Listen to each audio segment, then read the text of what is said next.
ce soir, ce mercredi 19 juin 2019, sur les ondes de votre émission Au cœur du message. Bienvenue à tous.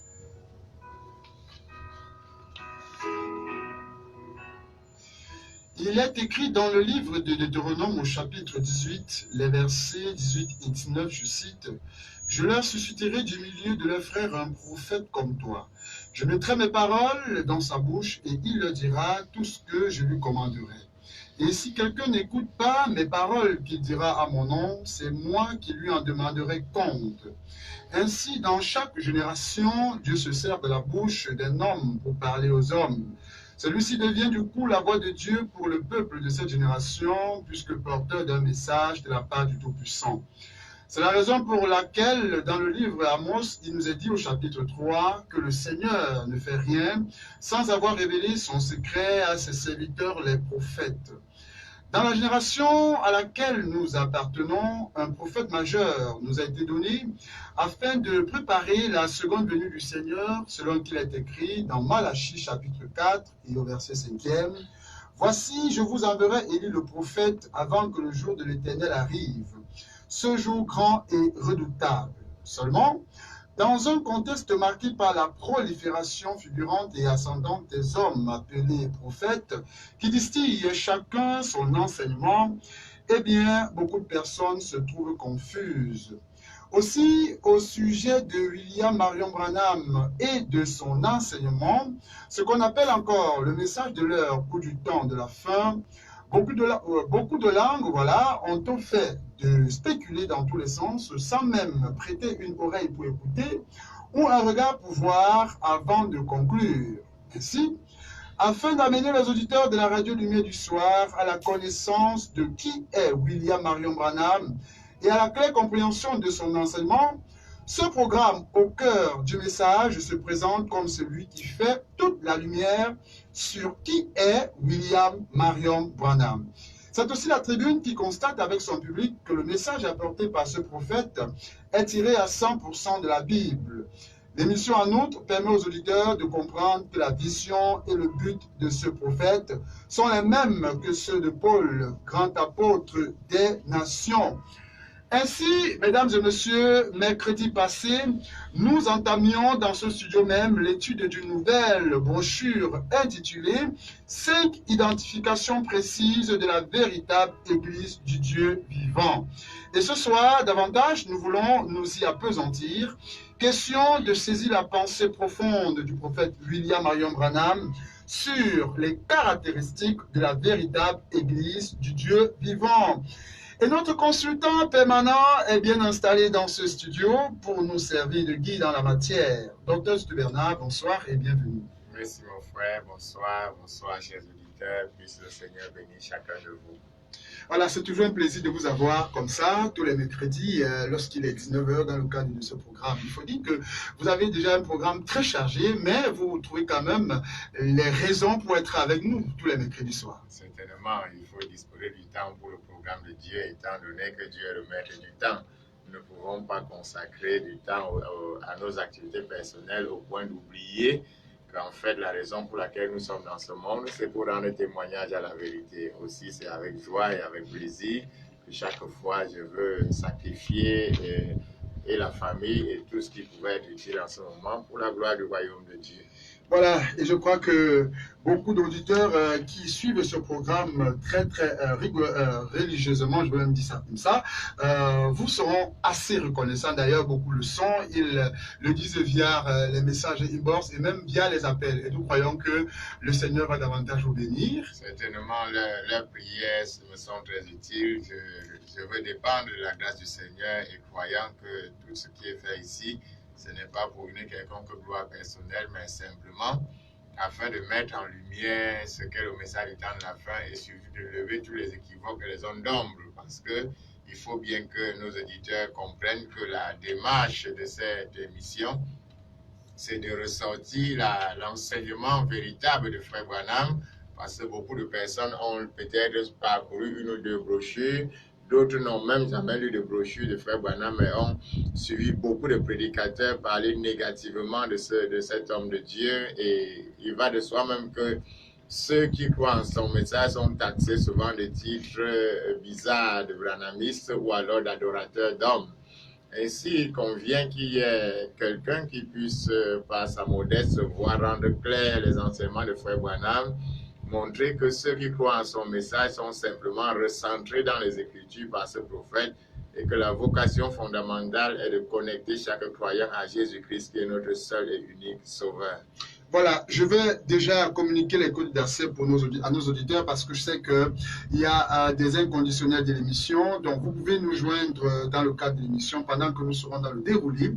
Si vous avez une question, n'hésitez pas, envoyez-nous un SMS ou appelez au 6 73 37 37 73, au 6 95 10 10 67. Je reprends le 6 73 37 37 73, le 6 95 10 10 67. Bien évidemment, rappelez aux auditeurs que dans le cadre de cette émission, nous parlons exclusivement du prophète William Marion Branham et de son enseignement. Et de son enseignement. Il faudrait pas que, parce que quelquefois, il y a des personnes qui estiment qu'on en fait trop. Non, cette émission est consacrée au prophète William Marion Branham. Il faut le préciser. Quel est son message, quel est son ministère, pourquoi un prophète encore sur la scène, que ce soit bien clair. Il ne s'agit pas d'une entendre constamment dire Frère Branham a dit ici, ce n'est pas une dérive ou une amalgame, mais on ne saurait expliquer ce qu'un homme a dit sans déjà citer ce qu'il a dit.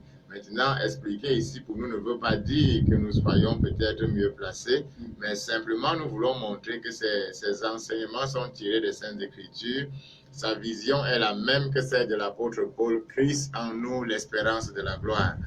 Pourquoi un prophète alors qu'on a la Bible? Parce que il faut toujours ces personnes-là qui ont rencontré le Seigneur personnellement, qui ont un certain ministère particulier leur permettant de se connecter à la pensée du Seigneur afin de rendre clair pour nous les Saintes Écritures au milieu, d'ailleurs, ça il faut le reconnaître, de toute cette confusion, de tout cet amalgame qu'il y a aujourd'hui au sujet de la parole de Dieu. Donc, quand Frère Branham a dit, Frère Branham a dit, Frère Branham a dit, c'est vrai, ça peut sembler être tellement, ça peut finir par agacer, mais ce n'est pas dans le but d'agacer, mais il faut déjà dire ce que Frère Branham a dit, ensuite montrer en quoi est-ce que ça concorde avec les Écritures, pour permettre aussi aux critiques d'avancer leurs arguments, parce qu'il s'agit ici.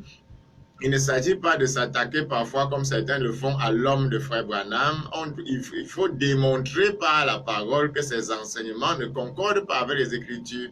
Donc, si vous êtes un détracteur, alors servez-vous des Écritures, montrez qu'il a enseigné si. Si ce n'est pas l'Écriture, alors nous aussi, nous nous rétracterons. Donc, maintenant, si ces enseignements sont conformes aux Saintes Écritures, il faut donc comprendre pourquoi Dieu l'a envoyé, quelle est sa vocation, quel est son but. Ce qui est certain, c'est que chaque véritable prophète ramènera les chrétiens à la parole de Dieu et seulement à la parole de Dieu.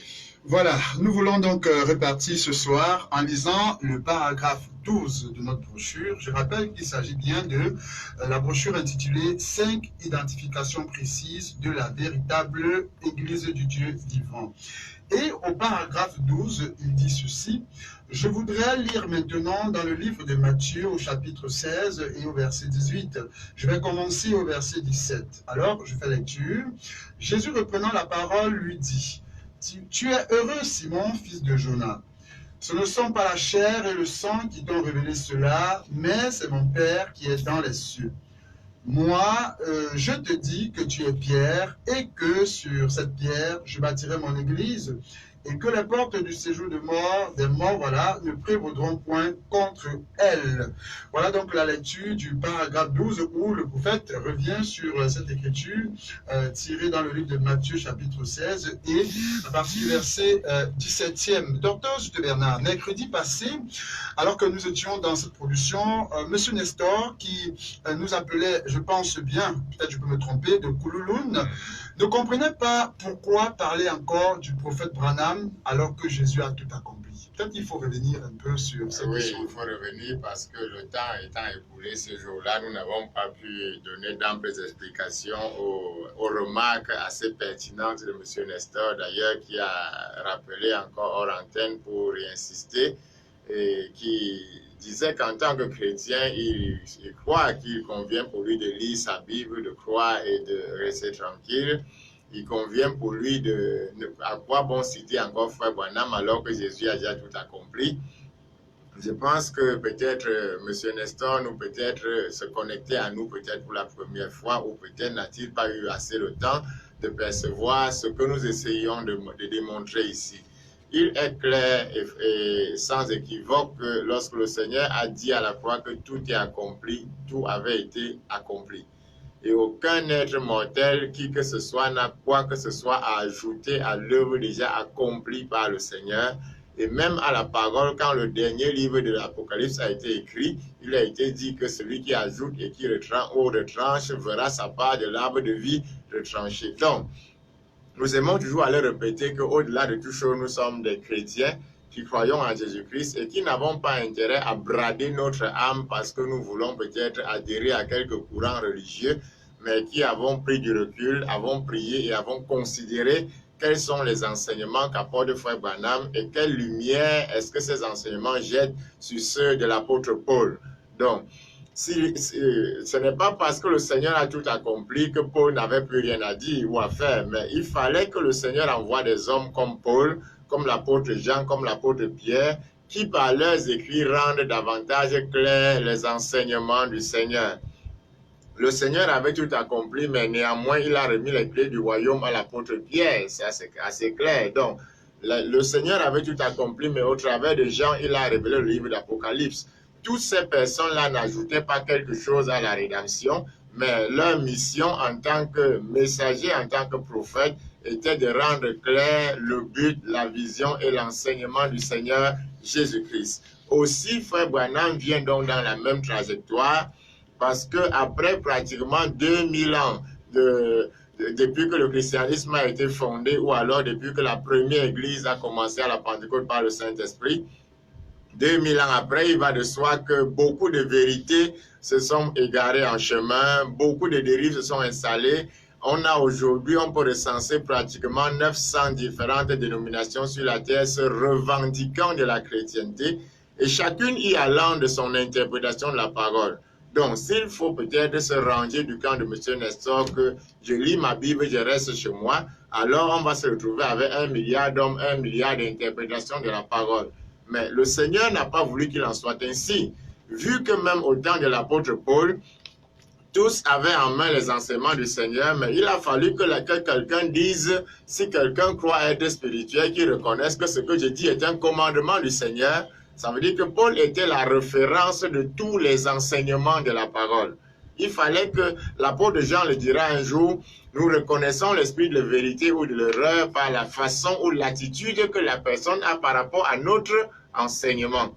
Le Seigneur a prié dans Jean 17 disant, je te prie pour ceux qui croiront en moi par leur parole. Donc, il faut que Dieu se serve d'un homme qui soit son agent, dans lequel Dieu place son esprit, non pas que son esprit soit différent de celui des autres, mais par la supériorité de son appel et de son ministère, Dieu se sert de cet homme afin de garder ses semblables dans la vérité. Le peuple d'Israël avait la loi, mais Dieu ne cessait d'envoyer des prophètes pour les garder dans la vérité. Donc, chacun peut lire la Bible chez lui, évidemment, mais il va de soi qu'on va aller chacun de son interprétation.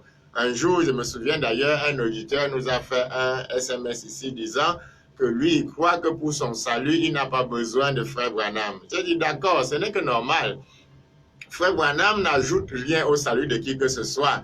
Mais j'ai voulu prendre la chose dans le sens global parce que la parole nous enseigne que pour être sauvé, vous avez besoin de croire et d'être baptisé. Ça veut dire qu'il faut qu'un homme autre que vous baptise, à moins que vous trouviez dans la Bible une écriture qui permet de s'auto-baptiser. Donc, Dieu aura toujours besoin d'un homme, comme son agent, afin d'amener l'autre au salut. Comme Dieu a besoin de vous pour témoigner dans votre famille, afin que votre famille croie l'évangile. Dieu a besoin de vous pour aller imposer les mains à un malade. Dieu aura toujours besoin d'un agent en main afin de faire connaître sa lumière. Frère Branham est simplement un agent de Dieu pour cet âge, pour ramener l'Église sur les fondements apostoliques. La Bible est claire. Nous avons l'exemple d'un homme dans la Bible qui croyait Dieu sincèrement, qui lisait sa Bible, cet homme c'est l'unique Éthiopien. Mais il avait assez d'humilité lorsqu'il a rencontré Philippe de dire à Philippe, comment comprendrais-je ces choses si personne ne me les explique? Voilà qu'il fallait quelqu'un. Il était conscient qu'il fallait quelqu'un qui soit différent de par son appel, de par son ministère, pour bien saisir, expliquer. Je pense qu'une telle attitude devrait être celle de chaque personne qui veut la vérité. Lire la Bible, c'est bien, mais avoir encore un homme qui a un appel particulier pour vous permettre de mieux comprendre ces choses-là, c'est encore très bien. Aussi, Paul prescrivait-il en son jour, ne vous éloignez pas de vos assemblées comme c'est la coutume des païens, parce qu'au sein de l'assemblée, vous aviez des apôtres et des hommes appelés en qui Dieu descendait et rendait claire la compréhension de sa parole. Donc, que M. Nestor ne s'offusque pas ou alors ne se sente pas gêné du fait qu'on dise que non, frère Branham a dit, frère Branham a dit, mais la vraie question fondamentale est celle de savoir qui est le messager. Et l'autre volet qu'il a relevé dans sa remarque pendant que nous clôturions l'émission, c'est qu'il a parcouru les Saintes Écritures, il a regardé le ministère d'Élie et il a vu que Élie était Jean-Baptiste. Je crois d'ailleurs que c'est l'interprétation et l'appréhension qu'ont beaucoup de personnes aujourd'hui en lisant les prophéties concernant Élie et disent que, ok, Élie qui devait venir, c'est Jean-Baptiste, nous ne comprenons pas en quoi est-ce que vous dites encore qu'un autre Élie devait venir. Il convient donc à juste titre que nous puissions relire une à une les prophéties concernant l'avènement d'Élie et mettre en lumière chaque détail, chaque point, afin de positionner le ministère de Jean-Baptiste et de positionner aussi celui d'Élie qui doit venir au temps du soir. Oui. Donc, je commencerai pour cela par lire dans le livre la prophétie qui est la plus connue, Malachie chapitre 4. Nous prendrons pour cela à partir du verset 4 jusqu'au verset 6e. Il est écrit, « Souvenez-vous de la loi de Moïse, mon serviteur, auquel j'ai prescrit en oreille pour tout Israël des préceptes et des ordonnances. Voici, je vous enverrai, et dit le prophète, avant que le jour de l'Éternel arrive, ce jour grand et redoutable. Il ramènera les cœurs des pères à leurs enfants et le cœur des enfants à leurs pères, de peur que je ne vienne frapper le pays d'interdit. » Fin de lecture. Dans cette première lecture de Malachie chapitre 4, le verset 5 ressort un premier élément. Élie que je vais vous envoyer viendra avant que le jour de l'Éternel arrive, ce jour grand et redoutable. C'est tout croyant qui lit la Bible et qui peut relire ce chapitre en entier, connaît très bien que le jour où les méchants seront foulés, le jour où la colère de Dieu s'abattra, ce jour-là n'est pas encore accompli. Donc, si Jean-Baptiste devait marcher avant ce jour-là, ça veut dire qu'il y a un retard de 2000 ans dans le programme de Jean-Baptiste. Mais cet Élie doit se présenter avant le jour redoutable. Maintenant, le verset 6 fait ressortir deux choses. Il est dit, le ministère d'Élie consistera premièrement à ramener le cœur des pères vers les enfants et secondo ou alors deuxième œuvre, ramener le cœur des enfants vers les pères. Donc, il y a deux commissions bien précises ici. Ramener le cœur des pères à leurs enfants, primo, et deuxièmement, ramener le cœur des enfants à leur père. Donc, chaque fois que vous lisez cette prophétie, arrêtez-vous assez souvent pour bien voir les deux volets de ce ministère. Maintenant, comprenons l'application qui est donnée au sujet de Jean-Baptiste à ce sujet. Nous partons dans le livre de Luc, dans le Nouveau Testament. Luc au chapitre 1er, nous allons prendre du verset 13 au verset 17. Luc chapitre 1er, verset 13 à 17, il est écrit, « Mais l'ange lui dit, ne crains point Zacharie, car ta prière a été exaucée. Ta femme Élisabeth enfantera un fils et tu lui donneras le nom de Jean. Il sera pour toi un sujet de joie et d'allégresse, et plusieurs se réjouiront de sa naissance. Car il sera grand devant le Seigneur, il ne boira ni vin ni liqueur enivrante. Il sera rempli de l'Esprit Saint dès le sein de sa mère. Il ramènera plusieurs des filles d'Israël au Seigneur leur Dieu. Il marchera devant Dieu avec l'esprit et la puissance d'Élie pour ramener les cœurs des pères vers les enfants et les rebelles à la sagesse des justes, afin de préparer au Seigneur un peuple bien disposé. Donc, nous notons ici qu'au verset 17, il est dit, pour ramener les cœurs des pères vers les enfants, point final. On ne mentionne en aucun cas que Jean-Baptiste doit ramener les cœurs des enfants vers les pères. Pourtant, Malachie 4 montre deux œuvres bien précises. Mais il est dit, il marchera avec l'esprit d'Élie pour ramener les cœurs des pères vers les enfants et les rebelles à la sagesse. Plus les lecteurs de la Bible peuvent se référer au texte que le Seigneur a lu là-bas dans la synagogue de Nazareth le jour où on lui a remis le parchemin et qu'il a voulu lire la prophétie d'Ésaïe concernant son ministère.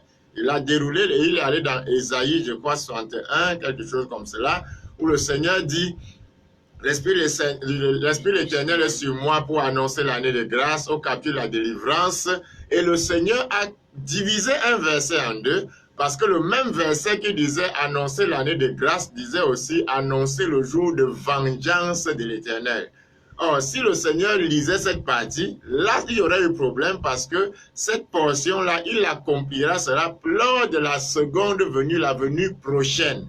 Donc, dans un même verset d'Ésaïe 61, on avait deux œuvres différentes.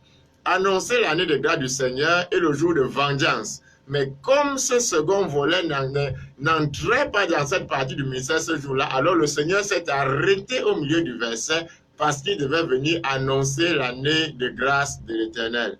Il est donc clair déjà ici que, selon Luc chapitre 1er, Jean-Baptiste marche aussi avec l'esprit d'Élie. C'est pour ça que le Seigneur a dit qu'il est l'Élie qui devait venir pour ramener les cœurs des pères Israël qui étaient incrédules, assis dans les traditions, à la foi des simples enfants, afin qu'ils puissent recevoir le Messie. Maintenant, nous avançons dans Marc chapitre 9 et écoutons le Seigneur lui-même parler de l'avènement d'Élie. Allons dans Marc au chapitre 9. Marc le chapitre 9. Nous pourrons prendre ici à partir du premier verset, parce que j'aurais pu prendre au milieu, mais là, je vais bien planter le décor.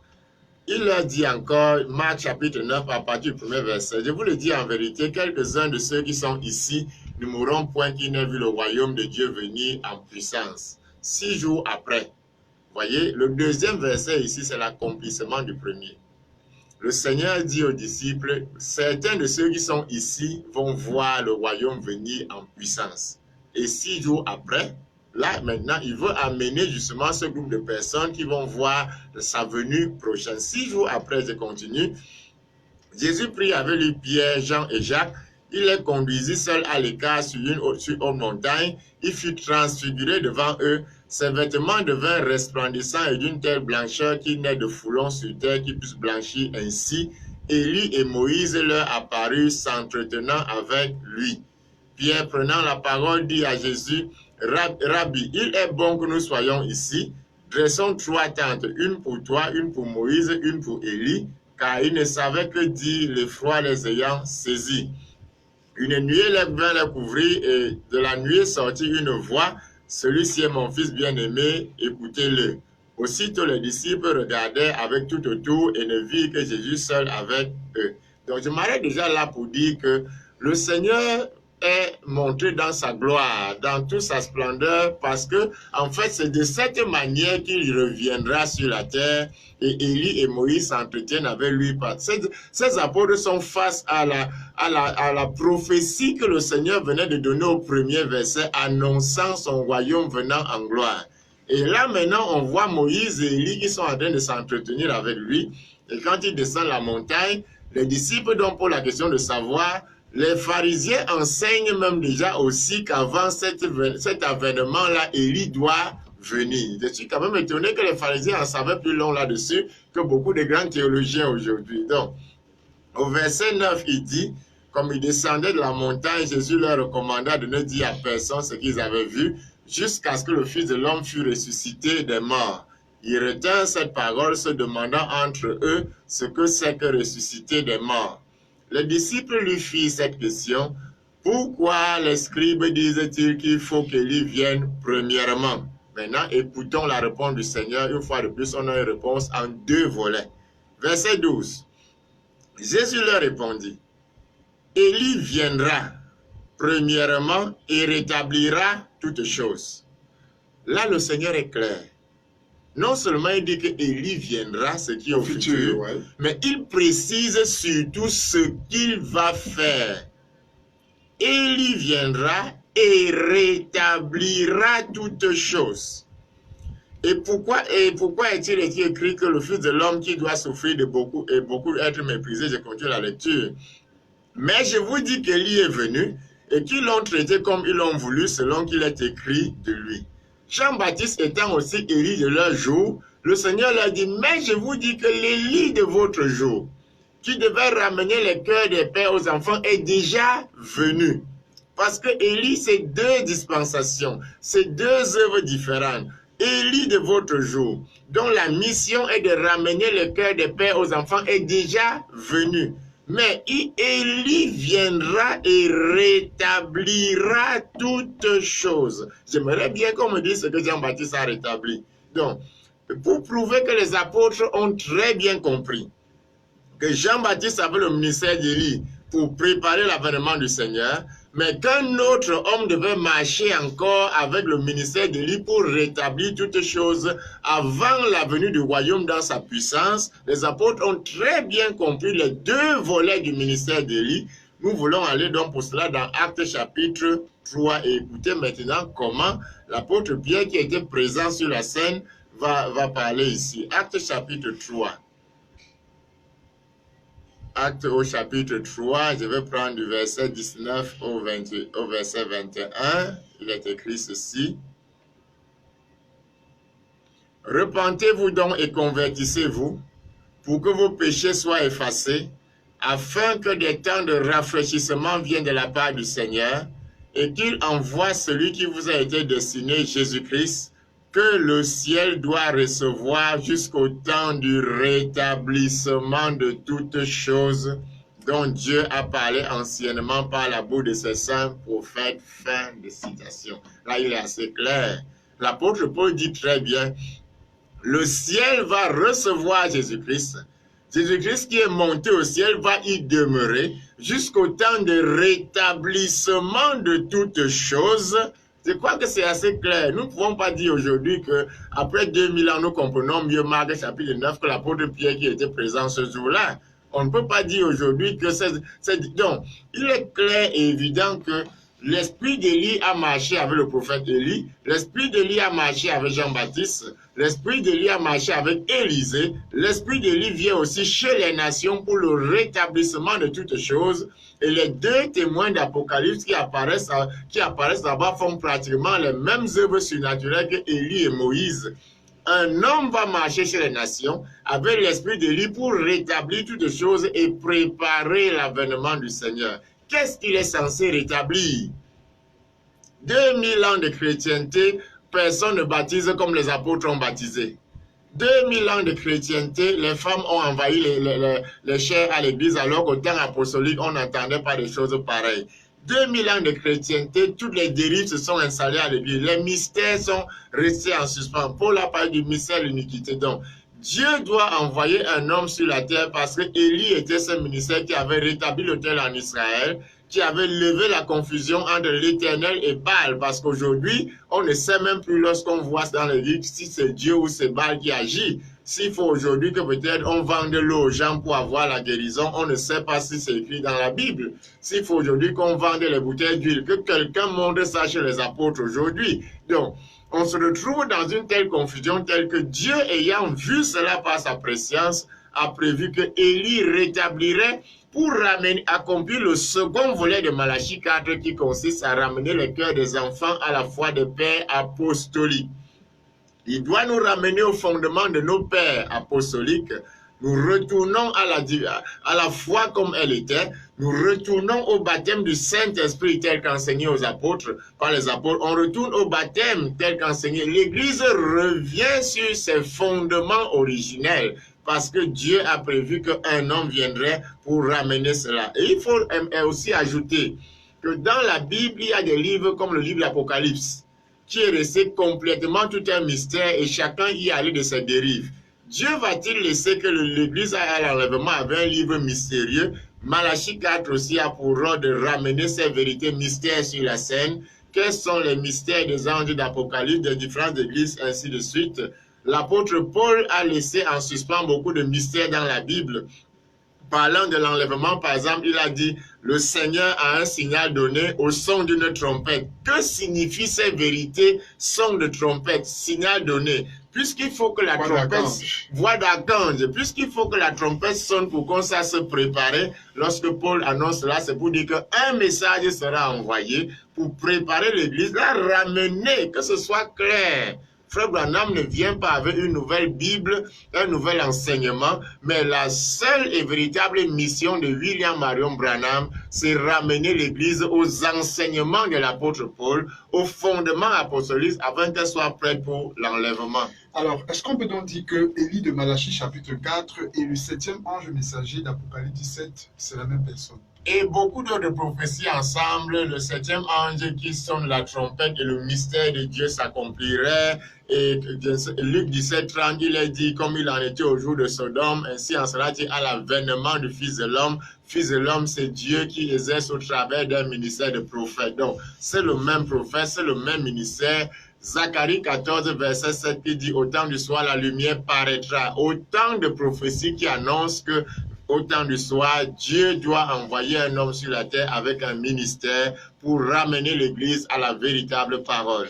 Voilà, docteur Souté Bernard, en observant et en écoutant les gens au dehors parler de William Marion Branham, moi je me suis rendu compte qu'il y a deux courants de pensée. Oui. Il y en a qui pensent que William Marion Branham est un prédicateur comme tous les autres. Je crois que ce volet, vraiment, vous l'avez déjà bien répondu à la question. On saurait aujourd'hui mettre William Marion Branham sur le même piédestal que les autres prédicateurs. Et je pense que c'est aussi cela qui blesse. Parce il y a beaucoup qui pensent qu'il est un prédicateur comme tous les autres. Et justement, c'est à cause de cela, de ce courant de pensée qui tire à boulet rouge sur ceux qui veulent lui attribuer une quelque importance particulière. Il convient de rappeler que beaucoup de chrétiens aujourd'hui souffrent du manque de connaissance de l'histoire de l'Église. C'est-à-dire qu'on se comporte un peu comme si nous avons atterri sur un parachute et que l'Église n'a pas de généalogie. N'oublions pas que dans les années 1500, il y a eu Martin Luther. Il y avait beaucoup de prédicateurs sur la scène, d'énormes prédicateurs, mais Martin Luther quand même avait une étoile au-dessus des autres. Il y a eu John Wesley. En ce temps, il y avait une pléthore de prédicateurs. Donc, il n'est pas nouveau que dans une génération, Dieu a un homme qui porte une onction particulière, qui a un ministère particulier et qui soit une référence pour la parole. Après les apôtres, il y a eu Irénée. Tous les chrétiens que l'histoire de la Bible connaît, Irénée en son temps était un peu comme le gardien de la parole. Donc, non pas qu'il s'arrogeait le titre, mais c'est que l'Esprit de Dieu se mouvait dans cet homme de manière tellement spéciale que toutes les vérités de Dieu étaient comme contenues dans cette personne afin de recentrer les autres. Et comme je disais tantôt, parce que certaines personnes voient leur gloire être éclipsée, parce que d'autres aussi veulent s'attribuer le titre. Aujourd'hui même, je suis étonné d'entendre parfois sur les médias beaucoup de gens qui se proclament prophètes majeurs. Rappelons que c'est de frère Branham que ressort l'expression prophète majeur, bien qu'aujourd'hui beaucoup le récupèrent. Mais prophète majeur, c'est un homme qui a un ministère spécial. Il ne s'agit pas ici de vouloir exalter un homme pour éclipser les autres. Il faut que les choses soient claires. Vous êtes vous-même prédicateur. Je suis prédicateur. Évidemment, j'aurais aussi pu m'arroger quelques révélations et vouloir me prétendre que je suis aussi homme de Dieu appelé et indexé dans la parole, comme tout ministre devait l'être. Mais il va de soi que chaque génération a comme un leader. Les apôtres étaient 12 devant le Seigneur, équipés chacun d'un vrai ministère. Mais le Seigneur n'a pas reçu l'église, n'a pas donné l'église à tout le monde. L'apôtre Jean avait le ministère, André avait le ministère, mais Pierre a été établi leur pasteur, non? Comment ça se fait? Tous apôtres, mais il a donné un pasteur, donc. Paul était sur la scène et l'apôtre Pierre devait se référer aux écrits de Paul et ça ne gênait pas les apôtres de lire les épîtres de Paul dans les églises et d'en faire des commentaires. Aujourd'hui, on s'étonne que les gens se sentent blessés, Nous ne sommes pas là pour l'exaltation de William Branham. Nous ne sommes pas là pour l'élévation de William Branham, mais nous sommes là simplement pour montrer qu'il y a des prophéties dans la Bible qui montrent que Dieu enverrait un prophète au temps de la fin. Ce prophète-là ne viendra pas établir son royaume sur les gens ou alors régner sur les... La preuve, aujourd'hui, qu'est-ce que je veux dire? En quoi est-ce que nous, frère Branham a installé, je ne sais pas, une dénomination, une organisation qui lui permet de contrôler les gens comme c'est le cas dans d'autres religions. Mais aujourd'hui, ceux qui croient le message de frère Branham sont des églises autonomes, des églises libres, qui votent leurs pasteurs, qui votent leurs officiants, qui ont le choix de leur doctrine. Frère Branham dit, si dans votre église, vous voulez croire la doctrine témoin de Dieu, n'importe quoi, entendez-vous avec votre pasteur, ça vous arrange. Donc, frère Branham a plutôt affranchi les croyants de ce système d'hégémonie qui emprisonnait les gens sous la conduite. Donc, on retourne au fondement apostolique. Au temps des apôtres, on n'avait pas que tu salues un frère, tu es de quelle église? Non, je suis presbytérien, du coup tu claques la porte, tu n'es pas avec nous. Je suis baptiste, tu claques la porte. Au temps des apôtres, on savait que je suis frère, je viens de Corinthe. Je suis frère, je viens d'Éphèse. Et il n'y avait pas d'autre nom que chrétien, on était, et Paul dit épître aux Corinthiens. Mais aujourd'hui, les hommes ont donné des noms qui ont créé des guerres, des divisions, des barrières. Il fallait qu'un homme vienne pour ramener l'Église au fondement apostolique, mais surtout pour nous ramener aux enseignements des apôtres. Ça, on ne cessera de le répéter. En lisant et en parcourant le message de frère Branham, si vous trouvez des choses qui semblent contraires aux enseignements de Paul et qui semblent revenez en arrière, relisez ou alors trouvez quelqu'un qui s'y connaît mieux et vous verrez que non, il n'y a pas quelque chose, un son discordant par rapport au son de la parole. Voilà, là c'était le premier courant de pensée, ceux qui pensent que voilà, frère Branham, il est un prédicateur comme les autres, mais je pense qu'à partir des éléments que vous avez donnés, la personne qui écoute cette émission et qui véritablement veut comprendre, veut s'édifier, ne devrait pas avoir des ambiguïtés. Maintenant, il y a un autre courant de pensée, c'est ceux-là qui disent, mais oui, même si on admet qu'il y a un prophète majeur qui va venir, qui vous a dit que c'est William Branham? Puisqu'on ne voit pas, ils disent on ne voit pas son nom dans la Bible, donc toi, c'était Bernard. Oui, justement. Il faut répondre également à cette personne. C'est un courant aussi assez pertinent. Déjà, c'est déjà un grand pas s'ils parviennent à admettre qu'un prophète doit venir. Ça, c'est déjà un grand pas parce que le vrai problème se pose déjà à partir du moment où les gens ne sont même pas au courant des Écritures qui annoncent l'avènement d'un grand prophète. Parce que s'ils l'admettent, même s'ils rejettent frère Branham, ils seront obligés de prier quand même pour que Dieu leur montre le promis. Ça, c'est déjà un pas. Et s'ils sont sincères, Dieu le fera.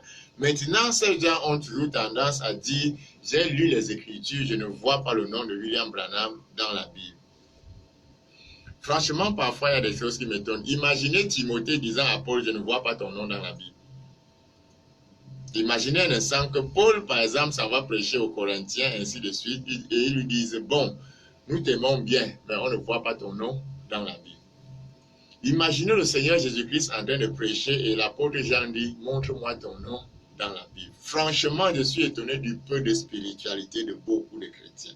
Depuis quand Dieu annonce un prophète et donne son nom? Montrez-moi un seul exemple dans la Bible où Dieu a annoncé qu'un prophète viendra, il a donné son nom. Quand il a annoncé l'avènement de Moïse, il a dit « Je ferai sortir mon peuple à bras puissants. » Il avait dit qu'il va s'appeler Moïse. Quand il a annoncé l'avènement de Jean-Baptiste, je suis la voix qui crie dans le désert. On a dit dans Esaïe qu'il va s'appeler Jean-Baptiste. Lorsque l'apôtre Paul parle de sa commission, où le Seigneur lui a dit « Je t'ai établi pour être la lumière des nations, afin que tu les sors des ténèbres à la lumière. » Paul cite une écriture d'Esaïe. Est-ce que là-bas on avait annoncé qu'il va s'appeler Paul? Franchement, je ne comprends pas cette affaire. Depuis quand Dieu annonce un prophète, il donne son nom. Ok, s'il fallait même parler des noms, est-ce qu'il y a un enfant de Dieu qui se croit fils de Dieu et qui n'a pas son nom dans la Bible? Là, c'est que quelque chose est boiteux à sa foi. Parce que les Saintes Écritures disent dans le livre d'Apocalypse, les noms ont été écrits dans le livre de vie de l'agneau avant la fondation du monde. Donc, moi-même qui suis assis ici, je peux montrer mon nom dans la Bible. Puisque là où les noms sont écrits avant, le mien figure aussi. Ça, je le crois. Donc, ce sont quand même d'aller un peu dans toutes les dérives, d'aller dans tous les âges, dans toutes les générations. C'est quand un prophète est manifesté sur la scène que son nom est donné. Même le Seigneur Jésus-Christ avait plus de 1000 prophéties dans la Bible qui annonçaient son avènement, mais dans aucune prophétie on a vu qu'il va s'appeler Jésus.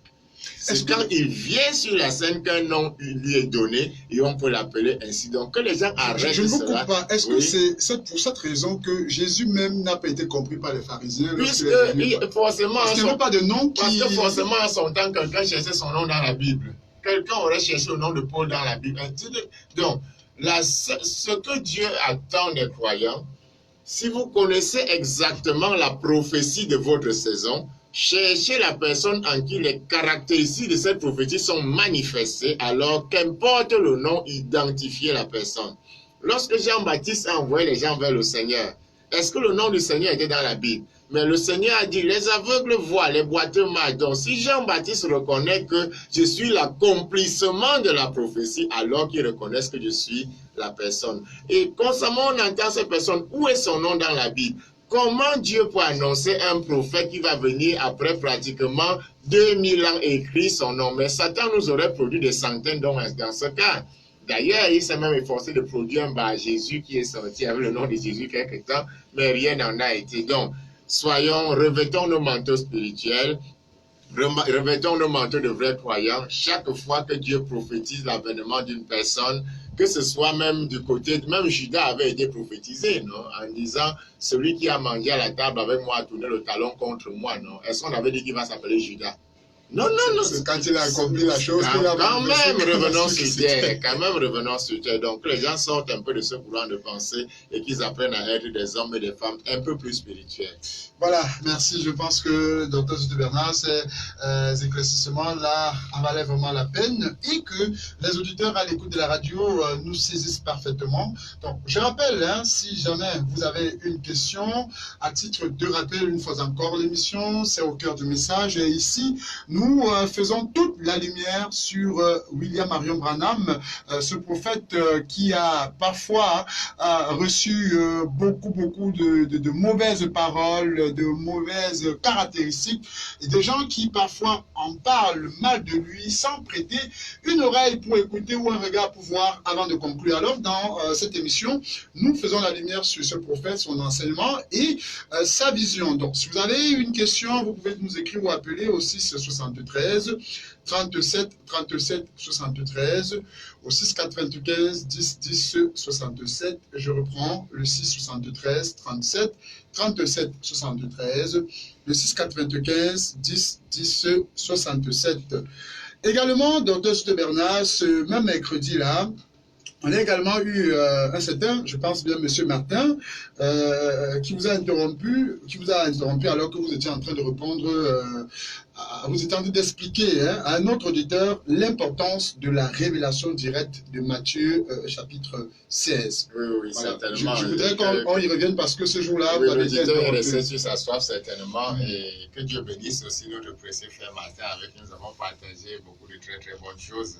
Et certainement, il y avait une question qui était déjà donnée à l'avance, l'important de la révélation directe, parce que nous ressortions le paragraphe 12 où le Seigneur où Frère Branham fait lecture de la Bible, parlant de comment le Seigneur dit que lui-même bâtirait son église sur la révélation. Oui. Et là, il était question de montrer clairement que d'après les propos de notre Seigneur Jésus-Christ, il se charge personnellement de faire entrer dans la véritable Église ceux qui sont destinés par révélation directe et personnelle.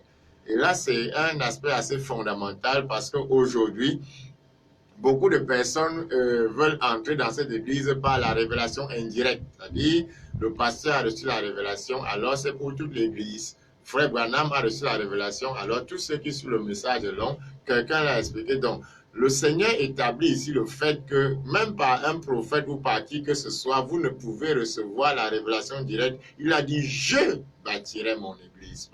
Donc, il se charge directement. Même quand la parole vous atteindra, il faudra qu'il y ait cette connexion directe, cette révélation directe entre le Seigneur et l'aspirant ou le postulant afin que par elle, il entre dans le corps du Seigneur.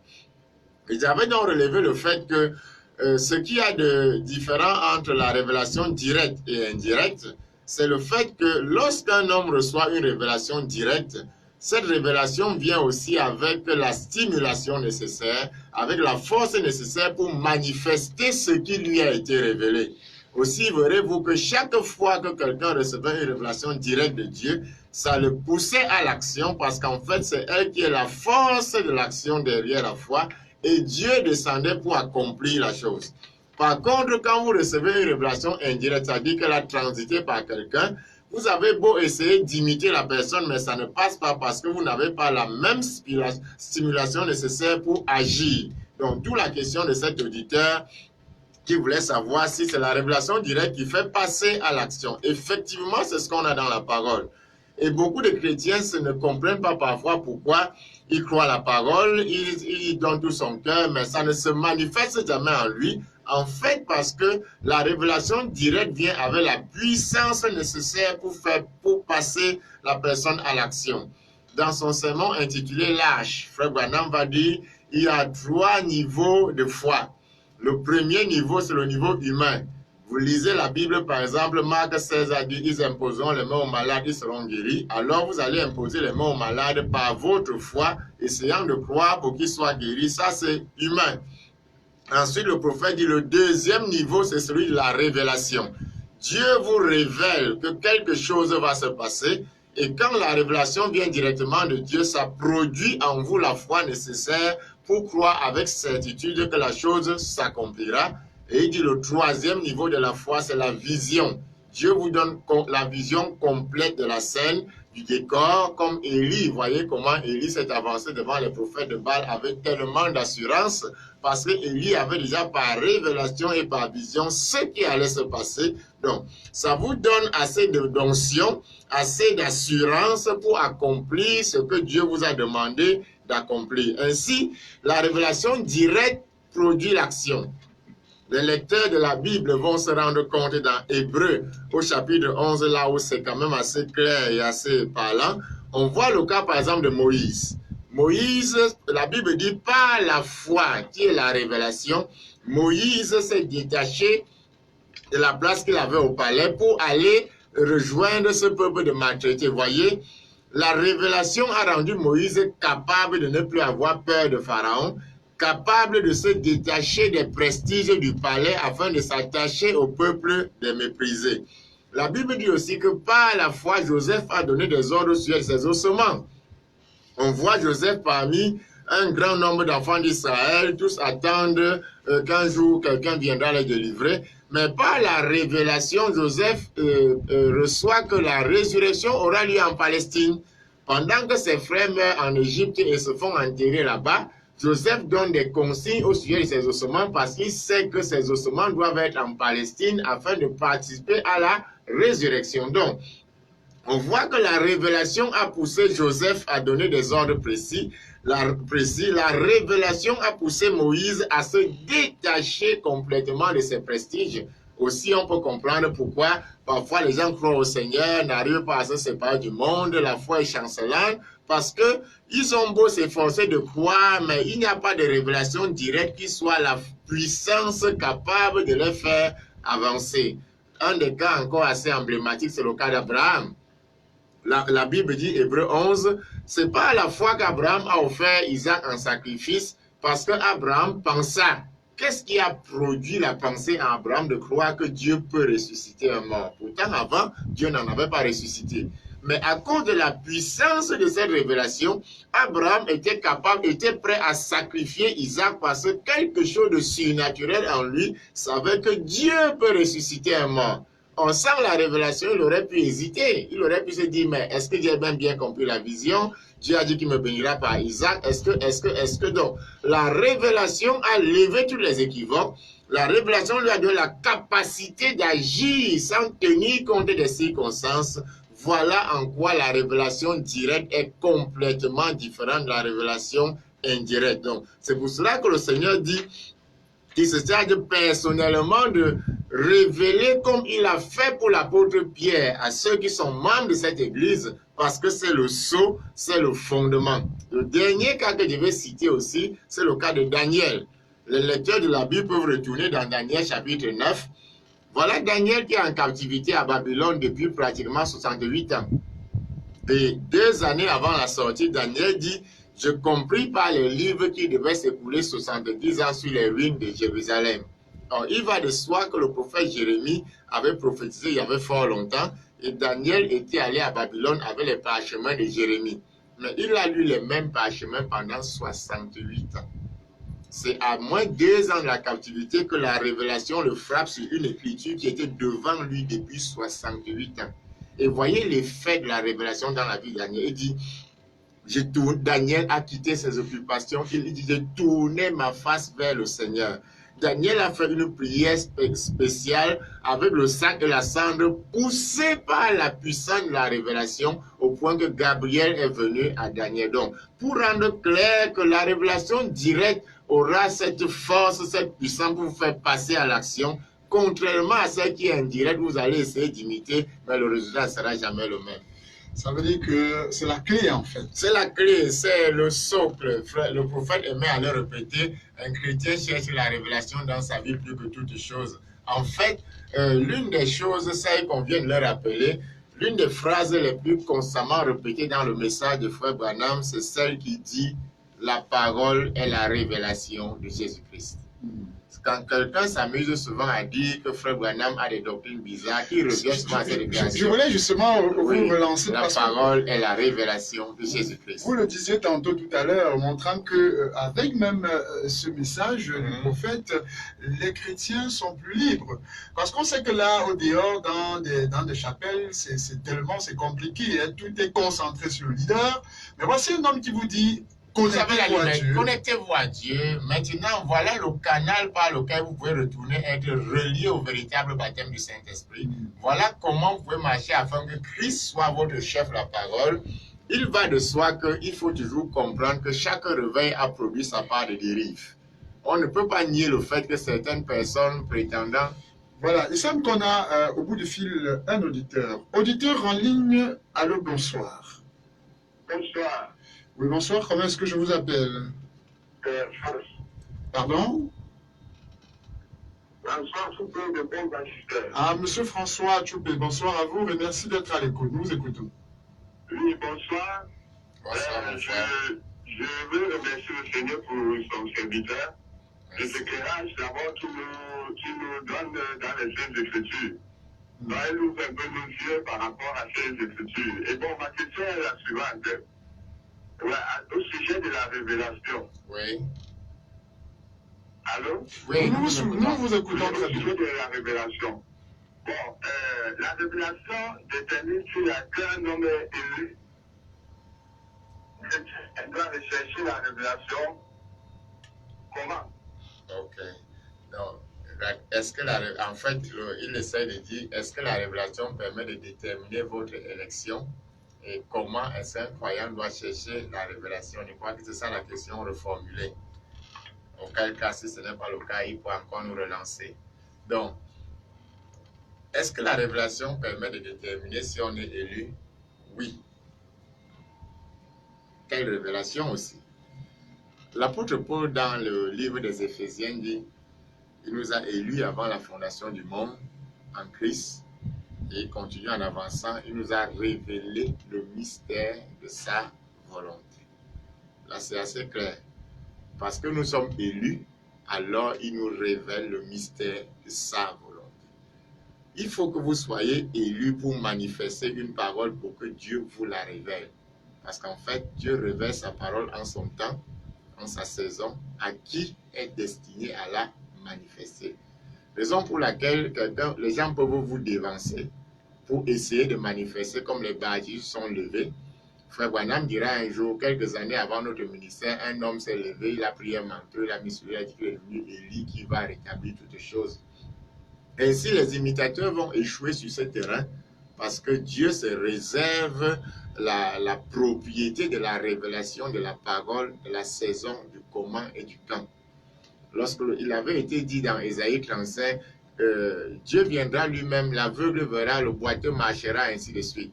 Quelqu'un aurait pu lire cette écriture et se dire, ok, je suis le Messie, je m'en vais faire voir les aveugles, faire marcher les boiteux. Il aurait buté. Parce que qui lui aurait révélé que pour tel aveugle, il faut la boue? Pour tel autre aveugle, il faut la salive? pour tel autre, il faut faire ceci. Donc, la révélation de la parole en la saison et à la personne marque exactement votre élection. Maintenant, il faut aussi mettre la parenthèse qu'on peut être élu à plusieurs tâches. Ça, bon, c'est vrai que ça va prendre un peu de temps là, mais ce que je veux dire, c'est que lorsque l'apôtre Paul dit dans le livre des Éphésiens, en Christ, Dieu nous a élus avant la fondation du monde. Notez le fait que nous avons été élus en Christ. Ce qui veut dire que dans cette élection, ce n'est pas tellement en pensant à nous, mais c'est en pensant à devenir Christ que Dieu nous a vus en Christ. Donc, et Christ est la parole. Donc, c'est en pensant aux attributs de Christ qu'il va manifester. C'est en pensant à la parole qu'il va manifester dans une saison qu'il nous a vus. Quand il s'est posé la question, comment je vais manifester cet attribut, alors nous sommes venus, c'est ce que Frère Branham essaie d'expliquer dans la demeure future. Donc, le principe même de l'élection consiste en ce que Dieu vous a vu en Christ pendant qu'il pensait à manifester une parole. Alors, quand il a pensé à Malachie chapitre 4, il a vu Frère Branham. Quand il a pensé à Ésaïe, la voix qui va créer, il a vu Jean-Baptiste. Donc, quand vous venez sur la scène maintenant, pour sceller que vous avez été vu pendant qu'il pensait à cette écriture, Dieu vous la révèle, vous la manifeste. Je pense que ça explique même en fait ce que veut dire être élu. Parce qu'en fait, les gens pensent qu'être élu, c'est que je suis assis à l'église, et que la parole, je suis élu. Non, non, c'est pas comme ça. Vous êtes élu pour un but. Vous êtes élu parce que Dieu pensait à exprimer quelque chose quand il vous a vu. Dans sa pensée là-bas depuis l'éternité, quand il concevait son dessein, alors aussi le Seigneur pouvait-il dire un jour, ce n'est pas vous qui m'avez choisi, mais c'est moi qui vous ai choisi avant la fondation du monde. Sur quel critère? Parce qu'il pensait à manifester quelque chose, alors il les a vus. Parce que si vous mettez de côté ce critère et vous commencez à dire que Dieu s'est assis dans l'éternité, il a destiné tête là, vous allez rendre Dieu injuste. Mais c'est parce que Dieu pensait à manifester quelque chose. Donc tous les fils de Dieu élus en fait sont sur la terre dans l'intention de manifester une chose précise. Merci. Pour ce qui est du premier volet, donc, le second volet, comme il dit, ouais. La révélation, comment? Il n'y a pas une mécanique particulière, mais en fait, le seul sentier qui mène vers cela, c'est le sentier. Il semble qu'on a un autre auditeur au bout du fil. Allô, bonsoir. Bonsoir. Oui, comment est-ce que je vous appelle? Je m'appelle Tim Kamso depuis Orlando. Monsieur France, c'est qui? Francis, vous dites? Kamchi. Tim Kamso. Oui, oui. Ok. Dans tous les cas, nous écoutons. Oui, moi, mon souci, c'est par rapport au jour du sabbat. Oui. Le sabbat, avant d'être le samedi. Oui. Et à nous, c'est dimanche. Qu'est-ce que vous allez m'expliquer par rapport à ce changement? Ok. Merci pour votre question. Merci. Vous restez en ligne. Je pense qu'il faudrait pour nous, pour cela, parcourir un texte aux Hébreux concernant le sabbat et comprendre que le fondement ou le principe de base du sabbat, en fait, n'était pas le jour, mais le principe du repos. Parce que le terme sabbat a trait au repos. Et lorsque Dieu a instauré le sabbat en Israël, il a demandé que ce soit un jour qui correspondait à notre samedi actuel.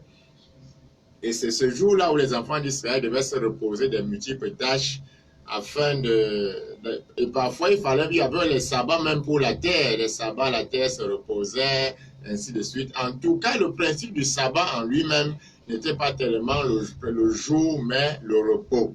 Puisque après 7 années aussi, il fallait laisser la terre se reposer afin qu'elle puisse se régénérer pour les cultures prochaines. En relisant dans le livre des Hébreux, vous vous rendez donc compte que le principe du sabbat, c'est le repos. Et l'auteur du livre des Hébreux montre que lorsque Dieu parle de ce repos, le repos en fait que Dieu veut donner à son peuple lorsque Christ vient, c'est le baptême du Saint-Esprit. Car il est écrit que celui qui est entré en Christ se repose de ses œuvres. Donc si aujourd'hui les chrétiens ne travaillent pas dimanche, en fait ce n'est pas que nous avons transposé le sabbat à dimanche, C'est simplement que nos nations ont adopté comme dimanche, comme jour de repos, tout simplement pour les travailleurs.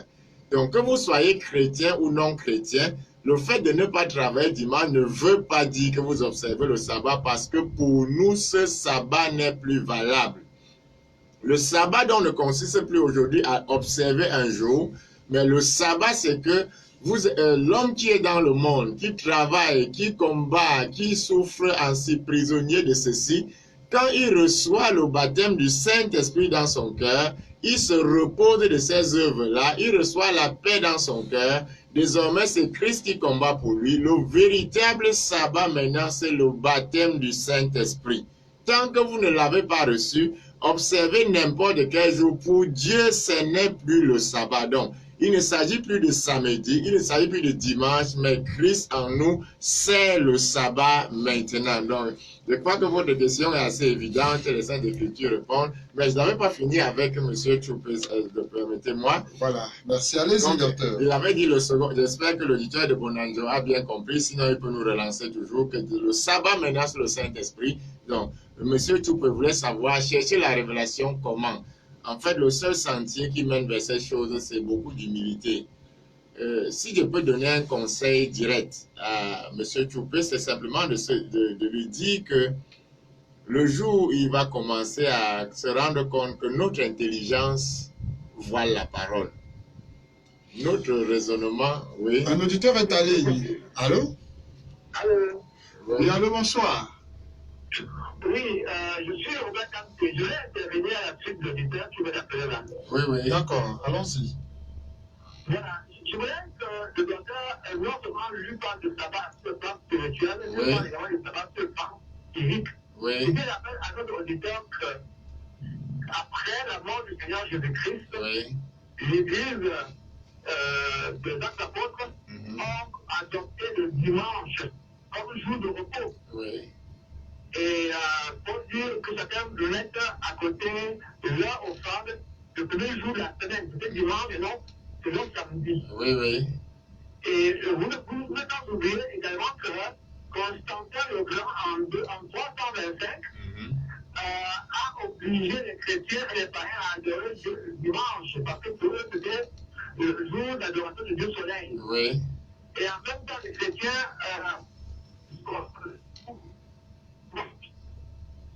Le son se fait un peu fragile. Il est toujours en ligne? Oui. ne manque pas de dire un petit mot là-dessus. Oui, oui. À notre éditeur. Merci. Merci beaucoup. Merci. Je crois que l'auditeur a été directement édifié et surtout que les premiers apôtres font cette transposition pour le dimanche au cours du jour de la résurrection du Seigneur. Le Seigneur étant sorti la tombe le premier de la semaine qui correspondait à un dimanche. C'est pour ça aussi que les chrétiens font cette transposition pour ce jour-là et adoptent désormais que c'est un jour pour lequel il faut avoir un repos physique, un repos de ses activités, comme l'apôtre a su bien le relever, Dieu le bénisse richement. Et il faut dire à l'auditeur que c'est ça les origines, l'apôtre a été assez clair, c'est bien expliqué, et le fondement en soi-même est de dire que qu'importe le jour, nous devons avoir le baptême du Saint-Esprit dans notre cœur. 20 ans ou 50 ans à l'église sans baptême du Saint-Esprit, vous n'avez jamais connu le sabbat. Quelle que soit votre religion, sans le baptême du Saint-Esprit, vous n'avez jamais connu le sabbat. Mais le dimanche, c'est du fait que les apôtres l'ont transposé et comme l'a dit le pasteur Constantin, et vous savez qu'aujourd'hui nous fonctionnons avec le calendrier qui a été adopté par les Romains depuis ce temps-là. Donc, dimanche est resté maintenu comme cela. Et aussi parce que dans leur tradition d'antan, ils avaient le Sunday, c'est-à-dire que le jour où on adorait le soleil était, comme le soleil est l'astre le plus brillant du système solaire, qui est le jour des chrétiens sur le leur, parce que on adorait Mars, Mercure, mercredi on adorait Mercure, jeudi on adorait Jupiter, vendredi on adorait Vénus, ainsi de suite. Donc, le Constantin va faire cet alignement aussi avec leur croyance, et puis, mais le fondement même en soi du jour de repos, c'est le Saint-Esprit dans notre cœur, quelle que soit notre appartenance religieuse. Que Dieu bénisse richement l'apôtre là-dessus.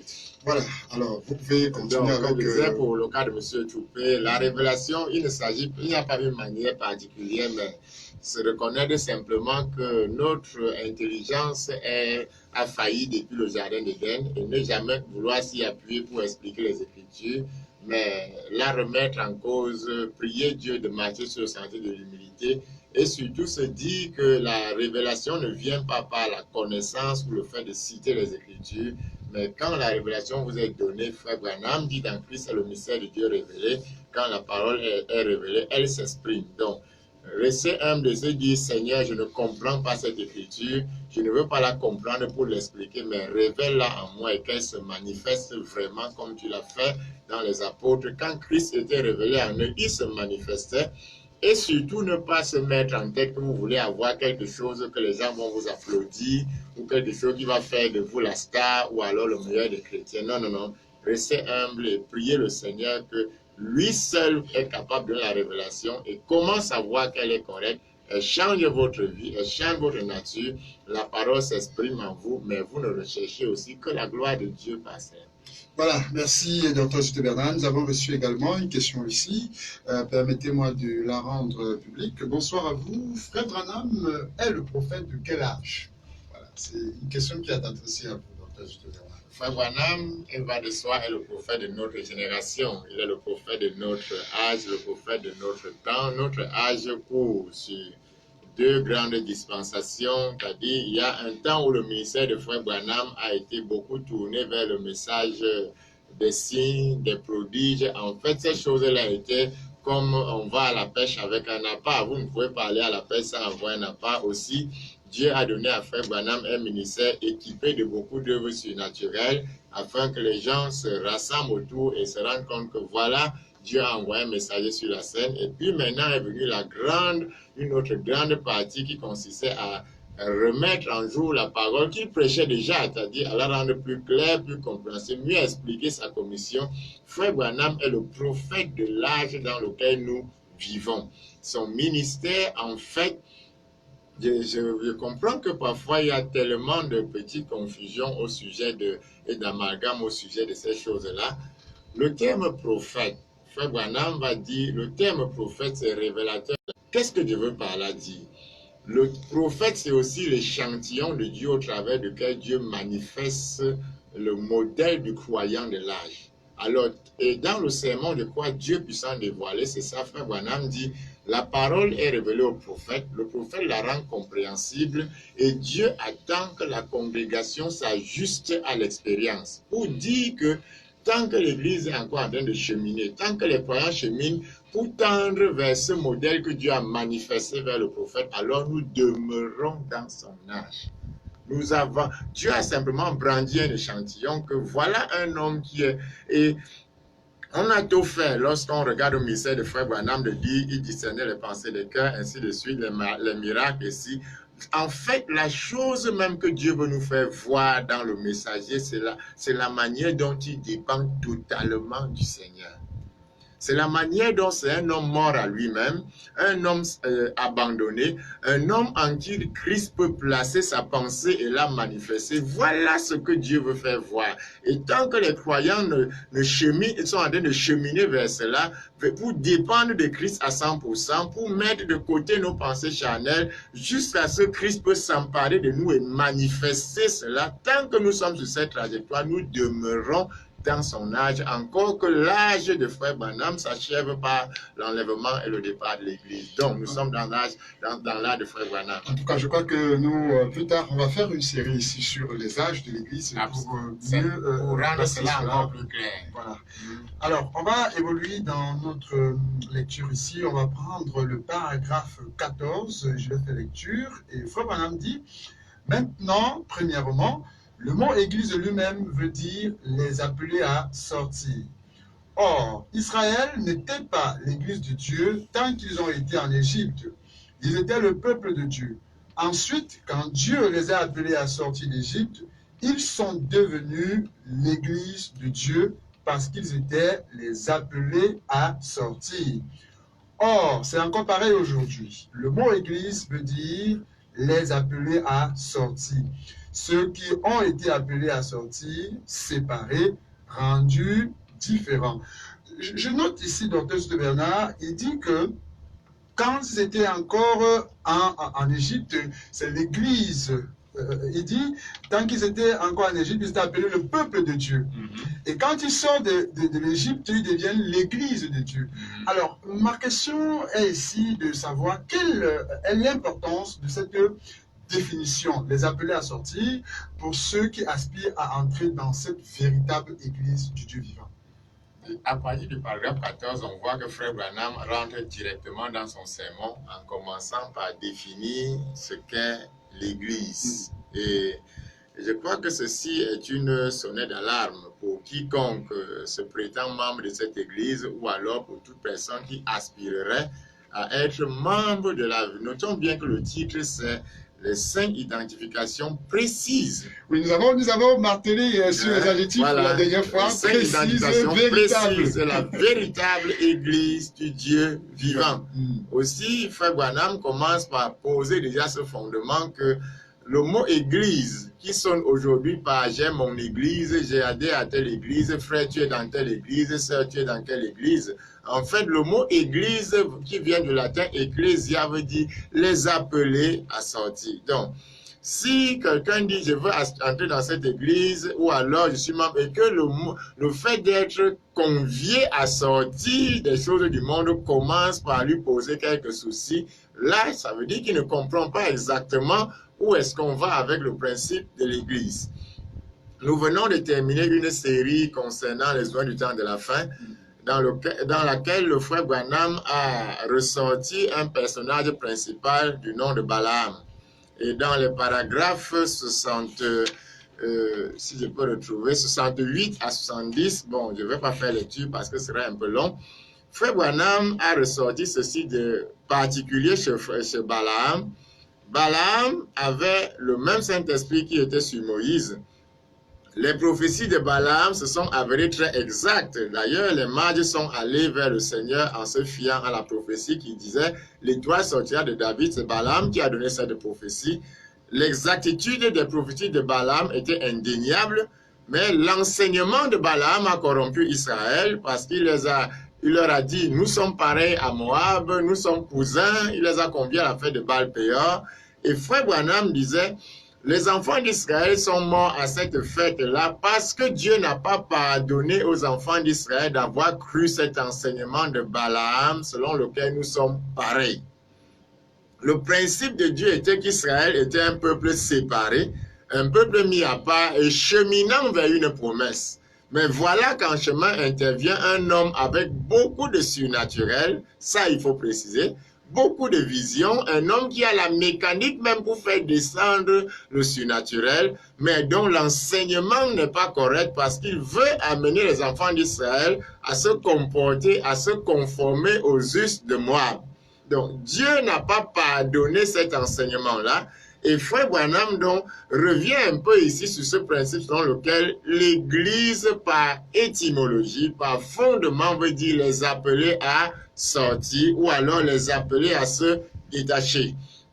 Plus tard, lorsque Frère Branham va enseigner et va prêcher le sermon intitulé « Arrive-t-il à Dieu de changer d'avis au sujet de sa parole ?» Frère Branham va dire « L'enseignement de Balaam a contaminé le camp d'Israël et a affaibli leur foi avant Kadesh Barnea. » Donc, on ne sait pas arrêter seulement 23 000. Il y a un auditeur, vous allez revenir tout à l'heure, docteur. Allô, bonsoir.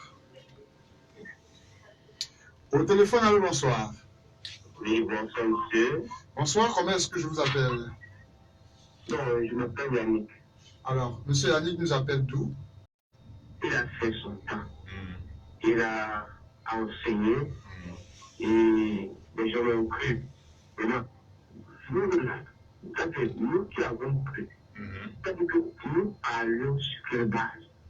Est-ce sur la base de Madame ou sur la base de Dieu?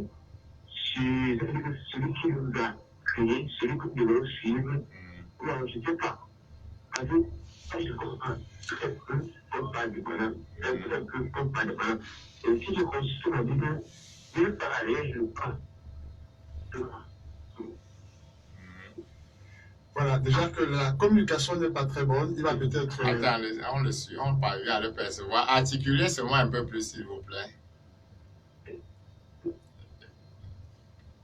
Bon. Oui, je crois que la communication n'est pas très bonne, donc il va se repositionner.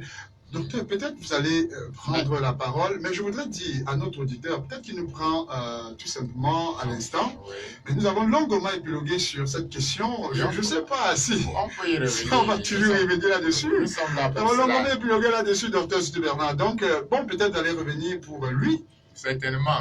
Autant que faire se peut, nous sommes là pour les auditeurs. Cette tribune est consacrée à lever les équivoques ou alors les ombres qui planent sur le ministère de Frère Branham et sur ses enseignements, mais aussi, comme a relevé l'auditeur, à se demander est-ce qu'il est encore pertinent aujourd'hui de continuer sans cesse à redire que Frère Branham a dit, Frère Branham a dit. C'est déjà ça la première préoccupation de l'auditeur. Ce n'est pas parce qu'un homme n'est pas sur la scène, n'est plus sur la scène, que ses enseignements quittent la scène. Sinon, que ferions-nous des enseignements de Moïse, de l'apôtre Paul et ainsi de suite? Et l'auditeur semble s'étonner de ce que sur chaque point de vue, chaque enseigne, chaque questionnaire référé soit fait à Frère Branham. Peut-être ne connaît-il pas le titre de cette production, mais cette émission est intitulée Au cœur du message. C'est la raison pour laquelle, docteur, je vous coupe pas. Oui. J'étais un peu étonné parce que à chaque fois qu'on lance cette émission, on martèle, on rappelle que dans cette émission, on fait la lumière sur qui est William Marion Branham. Il faut que les auditeurs le comprennent. Bon, ça, il a dit qu'il suit l'émission tout le temps, on parle de Frère Branham, donc ça veut dire qu'il n'est pas surpris. Allez-y, docteur, allez-y. Donc, l'émission s'intitule Au cœur du message. Pourquoi au cœur du message? Parce qu'en fait, l'ensemble des sermons prêchés par William Branham est appelé le message. Parce que lorsque l'ange de Dieu va rencontrer Frère Branham en 1933 là-bas au fleuve Ohio aux États-Unis, il va lui dire, de même que Jean-Baptiste avait été envoyé avec un message pour préparer la première venue du Seigneur, tu as envoyé aussi avec un message pour préparer la seconde venue du Seigneur. Maintenant, comprenons-nous bien.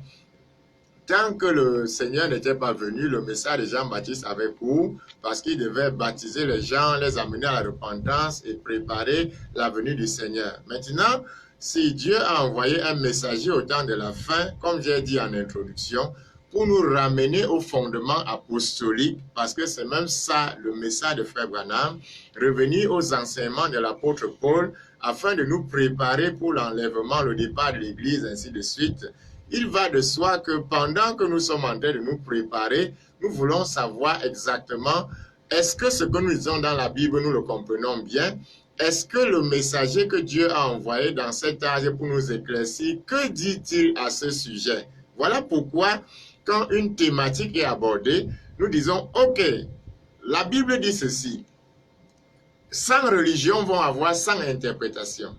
Qu'est-ce que le Seigneur nous a prévu afin que nous ne soyons pas dans cette confusion? Alors, on va dire, maintenant que Malachie 4, Marc chapitre 9 qu'on a cité, si l'auditeur n'a pas appris l'émission de cours, je crois qu'il y a une rediffusion à quelle heure, si vous avez l'heure pour demain. Demain à 19h, il devrait avoir une rediffusion intégrale dans laquelle il peut se retrouver de tout ce que j'ai dit en préambule, parce que là, j'ai donné assez de prophéties pour recentrer le ministère de Frère Branham. Donc, 19h, vous reprenez l'écoute. Donc, autant de prophéties qui sont données annonçant l'avènement d'un ministère. Nous voulons donc voir en quoi est-ce que ce ministère nous ramène à l'enseignement apostolique. Leur thématique est abordée. Que dit le prophète à ce sujet? Un peu comme les Béréens en leur temps. Telle thématique est abordée. Que dit l'apôtre Paul à ce sujet? Telle thématique est abordée. Que dit l'apôtre Pierre à ce sujet? Donc, le ministère de Frère Branham nous recentre dans les Écritures. Et comme cette tribune est consacrée donc à rendre clair son message, voilà pourquoi vous entendez ça se dit Frère Branham a dit, Frère Branham a dit. Ici, nous avons plusieurs productions dans cette radio. Il y a les productions musicales, il y a les productions ainsi, mais la vocation première de ce média, parce que le nom de ce média, c'est Radio Lumière du Soir, parce que Zacharie chapitre 14 dit « Au temps du soir, la lumière paraîtra ». Donc la vocation première de ce média, c'est de rendre clair les enseignements du messager afin de montrer à l'Église comment se préparer pour l'avènement du Seigneur selon les saintes Écritures. Donc, il a encore relevé une fois de plus le fait qu'il lit sa Bible constamment et ne voit pas le nom de Frère Branham. Je veux encore pour lui revenir encore là-dessus.